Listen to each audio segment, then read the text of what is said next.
The first thing he threw at her was money. The second thing was her mother's death certificate, and the third thing he destroyed was his own life.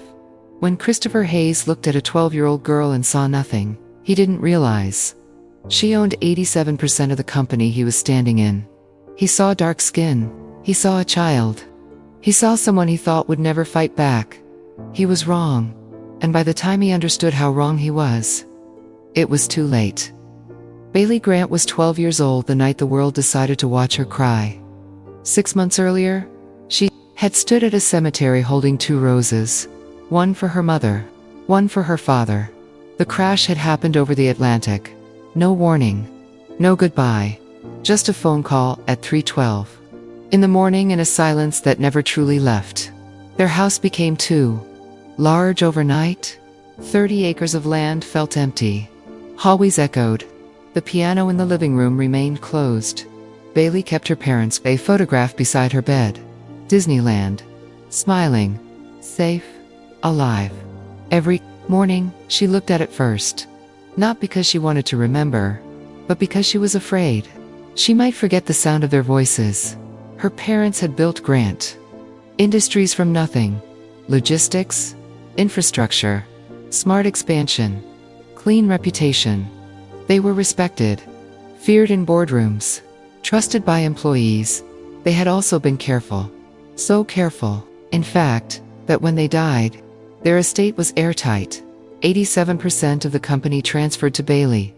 $4.3 billion. The board controlled daily operations until she turned 18. But final authority, that was hers. Anything over $10 million.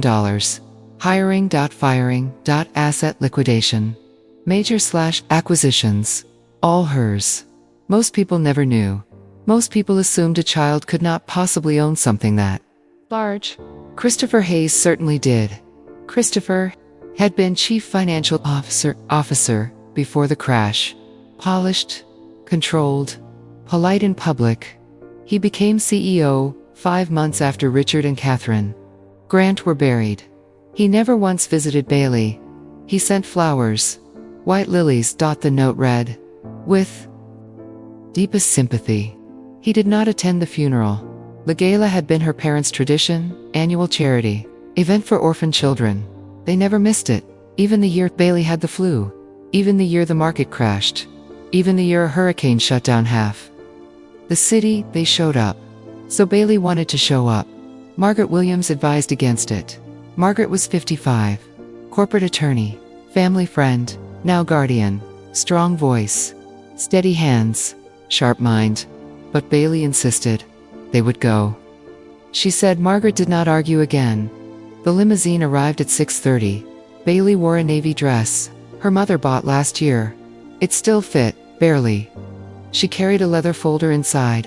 Call on death certificates. Stock certificates. Ownership verification. Her parents' wills. She did not plan to use them, but something told her to bring them. The Grand Meridian Hotel shimmered under city lights. Red carpet. Flashing cameras. Wealth. Bailey stepped out unnoticed. Photographers ignored her. She was just a child, invisible. Inside, the marble lobby reflected chandeliers the size of cars. Christopher Hayes stood near registration. Tuxedo, perfect. Gold Rolex, gleaming. Confidence thick as perfume. He was laughing when he first saw her. Then he stopped. His eyes scanned her. Dismissed her. And in that single moment, he made the worst mistake of his life. Did someone's maid bring her kid to work? His voice carried Bailey. People turned. Bailey felt heat rise to her face. I'm Bailey Grant, she said quietly. He did not hear her name. He heard her tone, and assumed it did not matter. You owe nothing. He took her folder. Ripped it open. Papers. Scattered across marble. Her mother's death certificate slid under his shoe. He did not notice. Bailey dropped to her knees, not because she accepted humiliation, but because those papers were the last proof her parents had existed. Christopher pulled out cash. $500. Crumpled it. Threw it at her. Here's your welfare check. Phones came out. Recording began. The crowd grew to 50. people.80.100. Some laughed, some looked uncomfortable. Most did nothing. Bailey's hands trembled as she gathered documents. She reached for her mother's death certificate. Christopher stepped on it deliberately. "Fake papers," he said. "I am the CEO." That was the moment something inside her shifted. Not anger, not fear, clarity. He had no idea who she was. Margaret had been watching, waiting. Mr. Anderson too. Thomas Anderson, a state attorney. 60 years old? Precise. They let it go. Just far enough. Just enough for witnesses. Enough for live stream numbers to climb. Enough for Christopher to seal his own future. When the humiliation peaked, Margaret stepped forward. The temperature in the lobby changed instantly. She knelt beside Bailey, wrapped her arms around her. Christopher smirked. Another nanny. Margaret stood slowly. Harvard Law. Corporate litigation. And you just assaulted my client. Christopher laughed. Then Margaret mentioned offshore accounts. Cayman Islands. Shell companies. Hayes Consulting LLC. 12 million in contracts. Never rendered. The laughter stopped. The phones kept recording. Christopher's face drained of color. And for the first time that evening, he realized he might not be in control.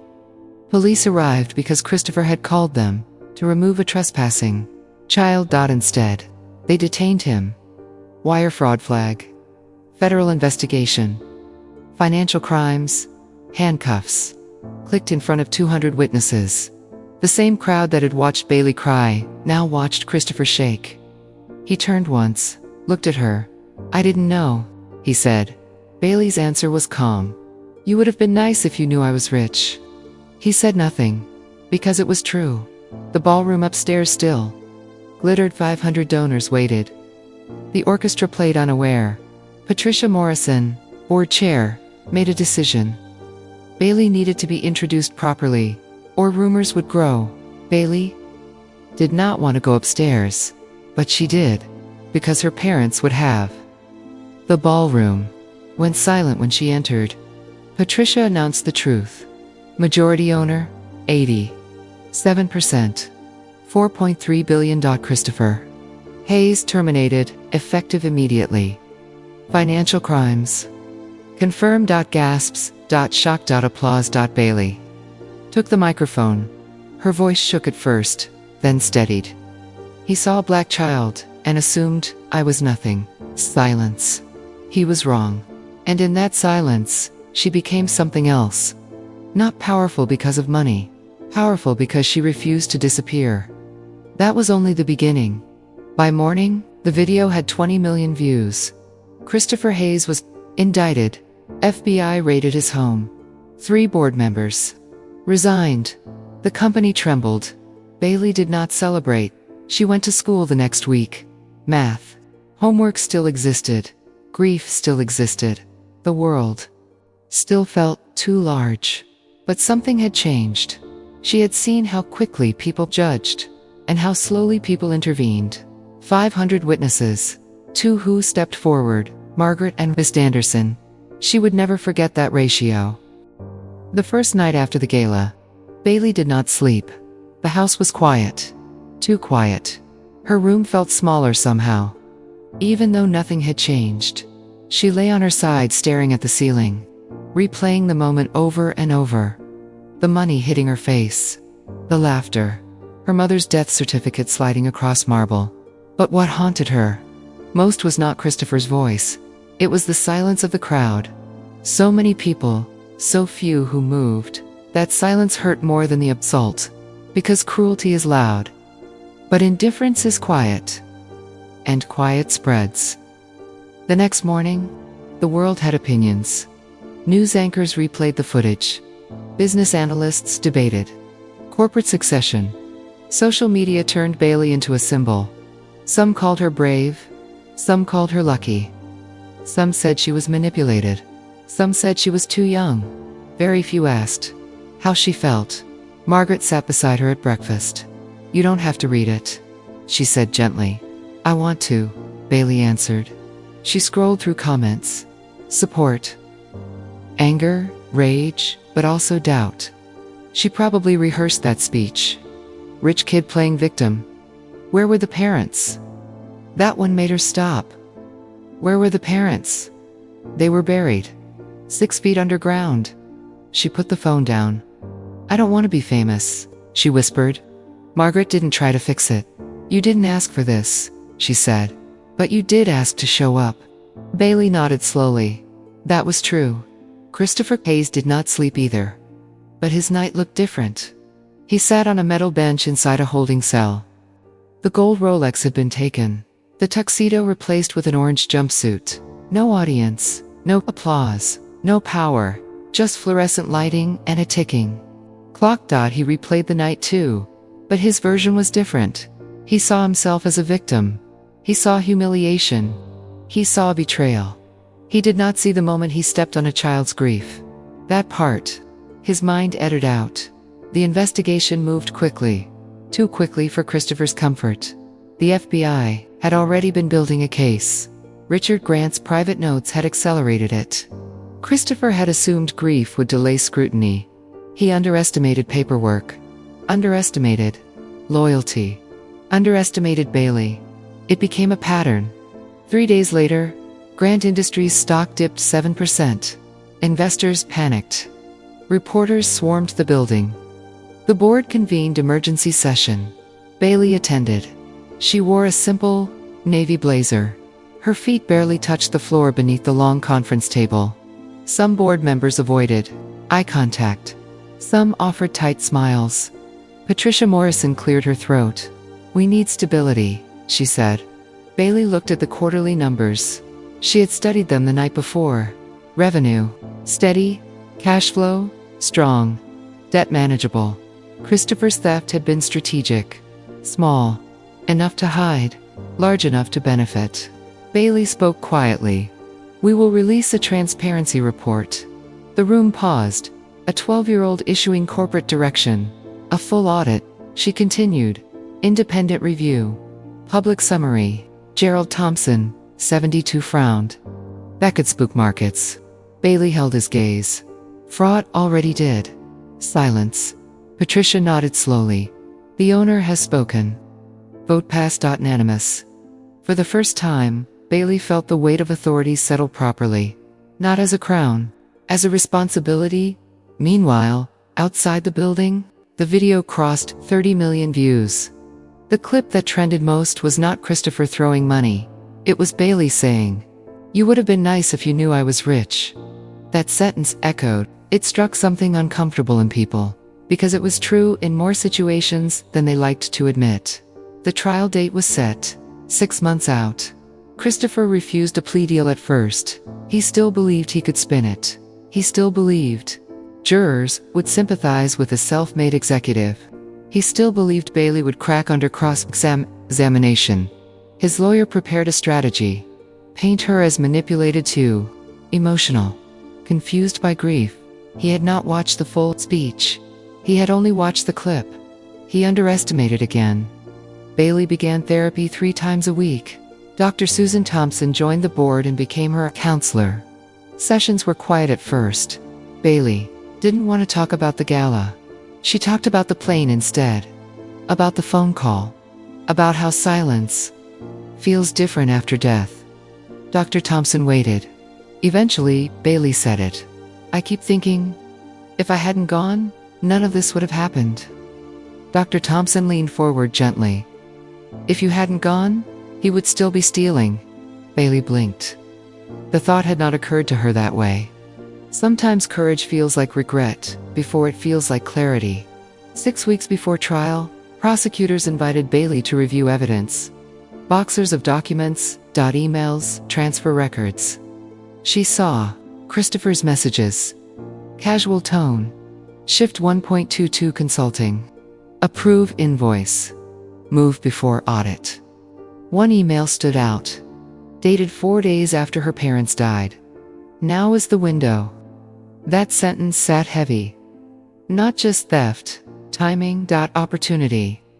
He saw grief as weakness. That hurt more than the insult. The courtroom felt smaller than the ballroom. Wood-paneled, 12. Jurors. 1. Judge. No. Chandeliers. No red carpet. Christopher looked older, hair thinner, eyes hollow. He did not meet her gaze. That told Bailey more than any apology could. The prosecution built their case patiently. Money trails. Expert testimony. Forensic accounting. 15 million.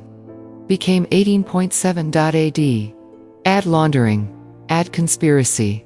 20. 3 counts. The defense tried to humanize Christopher. Overworked. Misunderstood. Accounting Then came the lobby footage. Played on a large screen. Christopher's own words filled the courtroom. "Get this little rat out of my event." The jury shifted. One woman wiped tears when Bailey bent down to pick up papers. Christopher stared at the table. For the first time, he looked small when Bailey took the stand. The room changed. She did not look at Christopher. She looked at the jury. She described the moment simply. "I thought he was confused." Soft pause.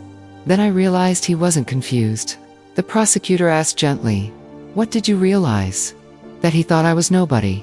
Defense attorney approached for cross-examination. "You never told him you owned the company clearly." "I said my name. But you didn't produce identification immediately." "I was picking up my mother's death certificate." Silence in courtroom. Defense had no follow-up. Because there was nothing to argue with grief. Closing arguments were sharp. Prosecution emphasized numbers, defense emphasized doubt. But the image of a man throwing money at a child lingered stronger than spreadsheets. The jury deliberated 6 hours. Bailey sat in a side room. Margaret held her hand. When the verdict came, it was decisive. Guilty on all counts. Christopher's shoulders dropped. 30 years federal sentence. No parole before 20. It was not dramatic. No screaming. Just the sound of a gavel and a life collapsing quietly. Outside the courthouse, reporters waited. "Miss Grunt, how do you feel?" She paused, careful. "Double quotes, justice is not revenge," she said. "It's accountability." Then she walked away. 1 year later, Grant Industries' revenue increased. Transparency report became industry standard. Whistleblower protections expanded. The Richard and Catherine Grant Foundation launched with $50 million initial funding. First year, 500 children received legal support. Second year, 2,000. Some had relatives trying to seize inheritance. Some had no inheritance at all. They had something else: a phone number, a lawyer, someone answering. Bailey turned 13. She returned to school quietly. She still did homework. Still argued about algebra. Still missed her parents at random moments. Power does not erase grief. It just changes its shape. On the anniversary of the gala, Bailey recorded a message. No ballroom, no stage. Just her bedroom. Parents' photo behind her. 1 year ago, she began. A man looked at me and saw nothing. She leaned forward slightly. He was wrong. Pause. But the harder truth is this. She swallowed. 500 people watched. Longer. Pause. Only 2 stepped forward. Her eyes held steady. If you ever see someone being humiliated, don't wait for proof they matter. Assume they do. She ended the video. It reached 10 million views. But this time, comments looked different. More reflection. Less spectacle. Christopher Hayes became a cautionary headline. Corporate seminars cited his case. Business schools studied the scandal. But Bailey never used his name publicly again. He became a lesson, not her identity. Some nights, she still replayed the marble floor. But now she added a new image to the memory. The courtroom, the verdict. Marguerite's arm around her shoulders, justice not loud, not glamorous, but firm. And here is the part that stays with me most. Christopher Hayes underestimated Bailey because of her age. Because of her skin? Because he thought power belonged to people who looked like him? He believed dignity was conditional. It is not. Bailey had money to prove it. Most children do not. That is why what happened mattered. Not because she was rich, but because she refused to shrink. The first thing he threw at her was money. The last thing he lost was everything. and the only thing Bailey kept was her voice. The headlines faded before the memories did. By the time summer arrived, the world had found something new to be outraged about. Another scandal, another viral moment, another villain. But Bailey still remembered the sound of money hitting marble. Some things do not disappear just because cameras do. Grant. Industries stabilized faster than analysts expected. Transparency reports built trust. Investors returned. New board members worked harder than the old ones ever had. But Bailey noticed something subtle. Employees walked differently when she entered. A room, fearful, careful. As if trying to measure how much of her was child, and how much was CEO. She didn't blame them. She was still measuring it herself. One afternoon, she rode the elevator alone. 47 floors down to the lobby. A janitor was polishing brass near the exit. Black woman. Mid-50s, Bailey recognized her from the day after the press conference. The woman looked up, smiled gently. "You remember me?" Bailey nodded. "You said I made you visible?" The woman wiped her hands on her apron. "You did. But you know something?" "What?" "You were already visible. He just refused to look."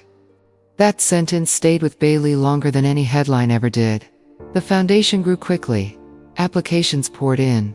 Some stories were worse than anything. Bailey imagined children lucked out of inherited homes by distant relatives. Guardians. Draining bank accounts. Life insurance policies, misdirected 12-year-olds fighting. Probate court alone. She read file after file. Each one felt personal. Because she understood the vulnerability. Even with billions, grief had made her small. Without money, it would have made her invisible. The foundation hired attorneys in 6 states, then 12, then 20. Within 2 years, they had intervened in nearly 3,000 cases. Some were simple, others required full litigation. Bailey attended court when she could. Quietly, no. Pressed on, no announcement, just presence. Christopher Hayes filed 2 appeals. Both denied. He wrote 1 letter to Bailey. 3 pages. Apology. Mixed with justification. He blamed stress. Blamed pressure. Blamed grief for miscommunication. Bailey read it once, then folded it carefully. She did not reply. Forgiveness is personal. Accountability is public. She chose the second by 14. Bailey had learned something unexpected. Power isolates, not because people fear you, but because they assume you don't need them. Friends at school struggled to treat her normally. Sleepovers felt awkward. Birthday parties felt observed. She missed anonymity. Margaret noticed. "You're allowed to be a kid," she reminded her. Bailey laughed softly. "Not like before." "No," Margaret agreed. "Not like before." But different does not mean broken. It just means changed. On the 3rd anniversary of the gala, Bailey requested something unusual. She asked to host the charity event again. Not at a hotel. Not in a ballroom. In a public park. Free admission. Open. Event. No red carpet. No velvet ropes. The board hesitated. Security concerns, brand positioning. Bailey didn't budge. "My parents built a company," she said. "But they built it for people." The park filled with families. Food trucks lined the perimeter. Children ran across grass. No dress code, no hierarchy. Bailey stood on a small wooden stage, microphone in hand. No spotlight. Just sunlight. "I used to think dignity had to be she said, "but I learned something." She looked across the crowd. It only needs to be recognized. Applause came softer, but it felt more real. Christopher's case continued to be cited in business ethics courses. Students debated it. Some argued greed, some argued prejudice, some argued ego. But the core truth remained simple. He believed some people were worth less, and that belief guided his actions. Not the money, the belief. One evening, Bailey found herself back at the Grand Meridian Hotel. Not for an event, for closure. The marble floor still reflected light. The registration desk had been remodeled. Different staff, different energy. She stood near the spot where she had knelt. No cameras, no crowd. Just memory. Margaret stood beside her quietly. "You okay?" Bailey nodded slowly. "I used to replay this moment like I was small. And now? Now I replay it and see how small he was." Perspective changes memory. It doesn't erase it, it reframes it at 16. Bailey graduated high school early. Stanford acceptance. Letter had been framed for years. She would study law, not because she had to, because she wanted to understand the system that almost failed her. Margaret cried the day she left for campus. "Proud doesn't even cover it," she said. Bailey hugged her tightly. "You were the first one who stood up." Margaret shook her head. "You stood first. I just followed." But Bailey knew the truth. Courage is easier when someone steps beside you. Christopher Hayes turned 78 before his release date would ever arrive. He would spend decades reflecting, or resisting reflection. That was his journey. Bailey stopped, tracking it. His name, no longer tightened her chest. He became a chapter, not the book. The foundation expanded. Internationally, partnerships formed in London, in Toronto, in Sydney. Orphan advocacy networks cited the grant, modeled not because of money, because of structure, because of enforcement, because of protection. Bailey insisted on one policy in every office. When a child walked in, they were greeted by name. Always names matter. She knew that deeply, because the night Christopher refused to hear hers, everything changed years later. During an interview, a journalist asked her, "Do you think that humiliation made you stronger?" Bailey paused carefully. "I think it revealed strength that was already there." She leaned forward slightly. Strength doesn't come from cruelty. It comes from choosing not to become cruel in return. That answer traveled further than any clip of the gala ever had. Now let me ask you something quietly. If Bailey had not been rich, would anyone have listened? Would the police have responded differently? Would the crowd have intervened sooner? We like to believe yes, but reality is uncomfortable. Money amplified her voice, but dignity existed before the money did. That is the truth. That matters. The first thing he threw at her was money.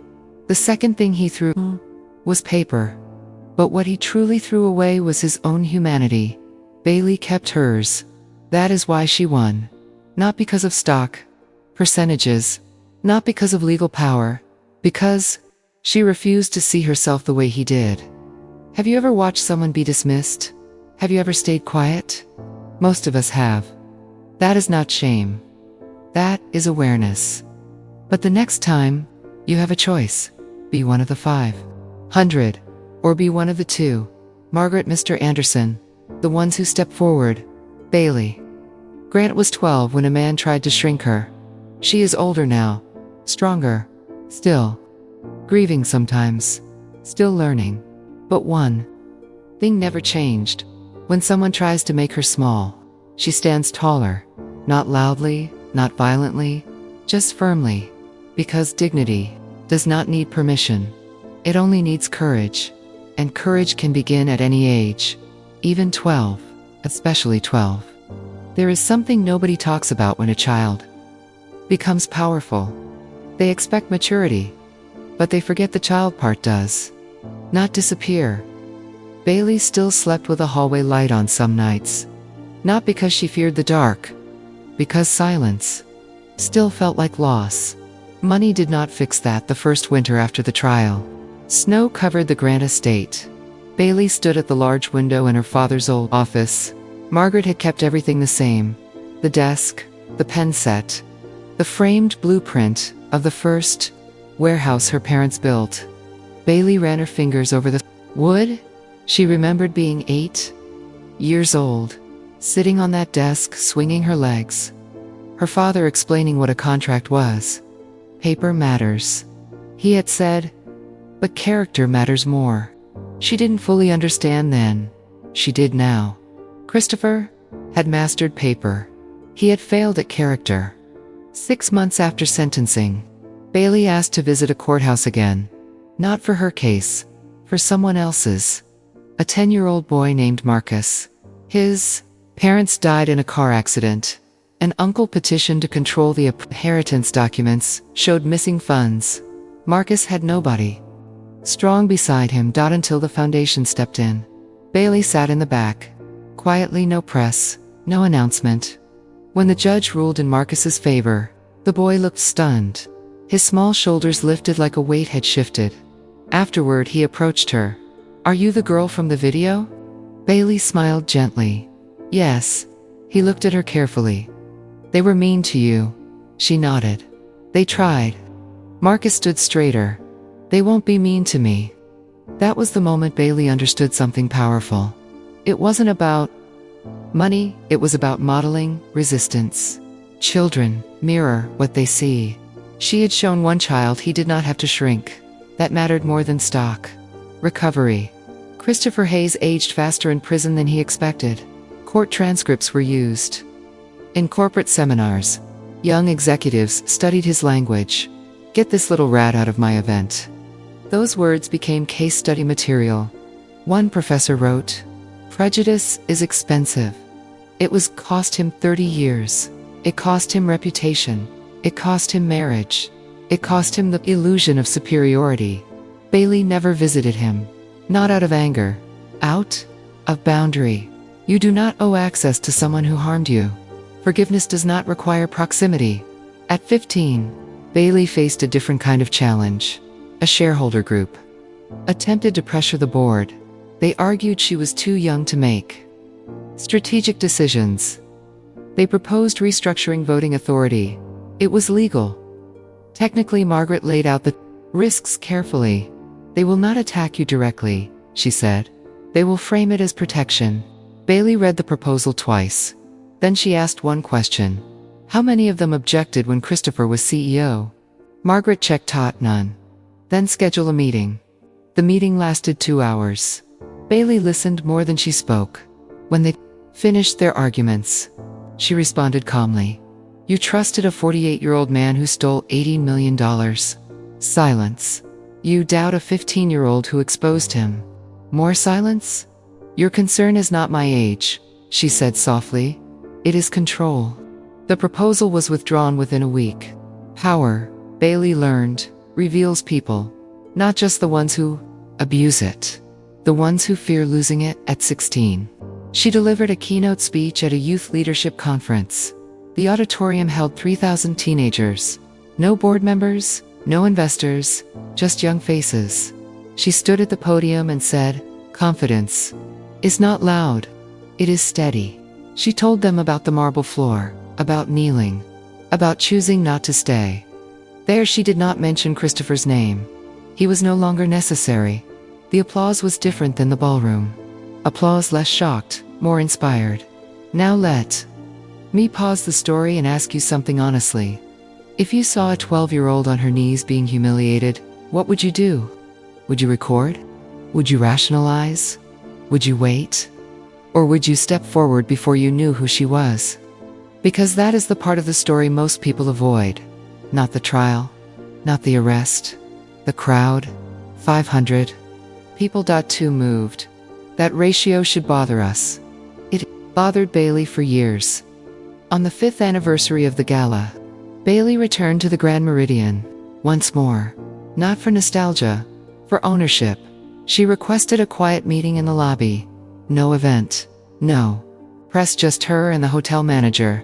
She stood in the center of the marble floor, the exact spot the manager asked carefully, "Is there something you'd like changed?"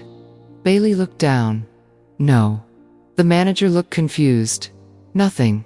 She shook her head. "This floor didn't hurt me. People did, and floors do not deserve blame for human behavior." That perspective took 5 years to form. Healing is rarely immediate.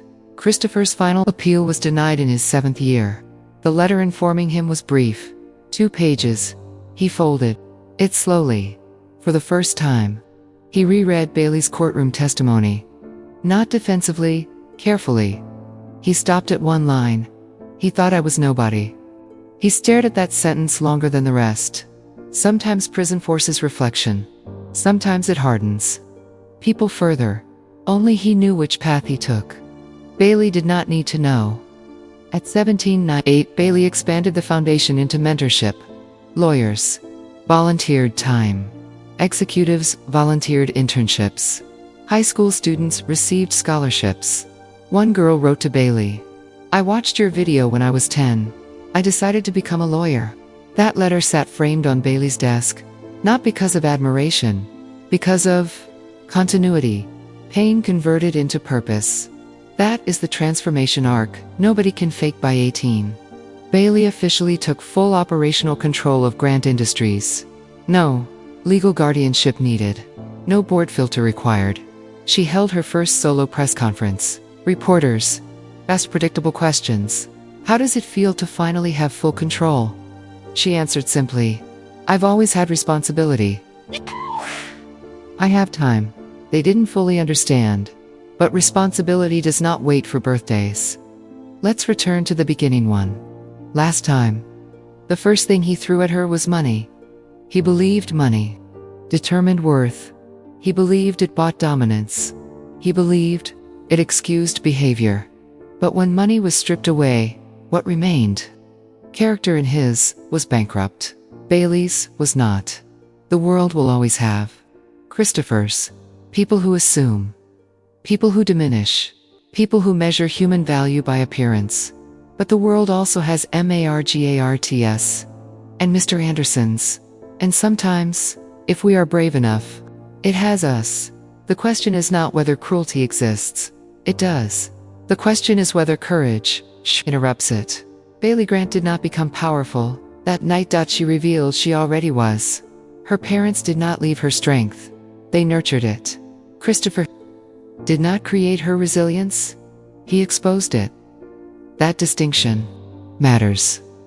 Because your strength does not come from the person who tried to break you.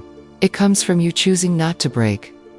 So if you remember anything from this story, remember this. Do not wait to learn someone is rich before you respect them. Do not wait to learn someone is powerful before you defend them. And never assume a child has no authority over their own life. Sometimes, the smallest person in the room owns everything, including the truth. Bailey still keeps her mother's ring in a small wooden box, not because it represents wealth, because it represents continuity. Her parents built something honest. Christopher tried to distort it. She restored it. That is legacy, not inheritance. The marble floor is still there. Somewhere. Someone else will stand on it. The difference next time might be one person stepping forward sooner. Maybe because they remember this story. Maybe because they saw what happened when nobody moved. Maybe because they decided to be one of the two. And if that happens, then everything Bailey endured will echo further than the courtroom ever could. The first thing he threw at her was money. The last thing she gave the world was an example. Dignity is not optional. Respect is not conditional. And courage does not require permission. Even when you are 12. Especially when you are 12.